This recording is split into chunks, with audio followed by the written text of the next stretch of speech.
Ceturtdien, 2011. gada 27. oktobrī Ventspils 1. ģimnāzijā tika atklāta LACTE 2011 – Latvijas skolu i-tehnoloģiju ekspozīcija. To apmeklēja vairāk nekā 300 Latvijas inovatīvo skolotāju un citu izglītības nozares darbinieku.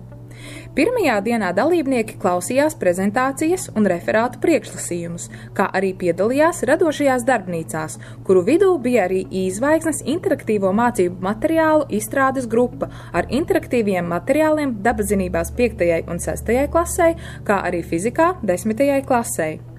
Skolotājiem bija iespēja ne tikai iepazīties ar jaunajiem materiāliem un to struktūru, bet arī dalīties pieredzē un izteikt priekšlikumus par stundas vadīšanu ar un bez interaktīviem materiāliem.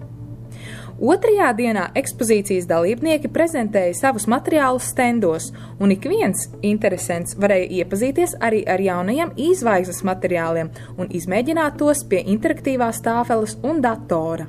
Inovācijas visos mācību priekšmetos tiek ieviestas jau šodien, un modernizācija turpināsies arī nākotnē, lai padarītu mācību procesu interesantāku un pievilcīgāku gan skolēniem, gan skolotājiem.